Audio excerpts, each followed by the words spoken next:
Mwenyekiti, pole kwa haya matokeo ambayo umeyapata kwa siku ya leo. Tulivyozungumza kabla ni tofauti na hiki ambacho kimekuja kwa hili.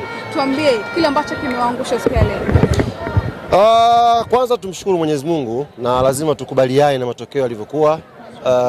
Haikuwa siku nzuri kwetu kwenye vitu vingi ndani ya pitch, lakini mwisho wa siku lazima ukubali kwamba bahati mimi naamini imeangukia Azam FC leo.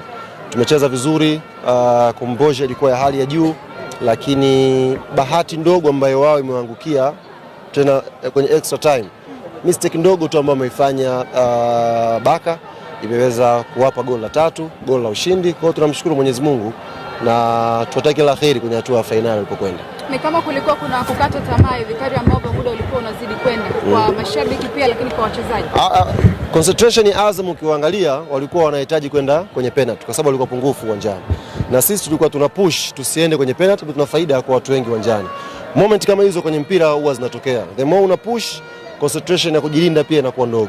Kwa ule mpira ukiangalia ilikuwa ni 50-50.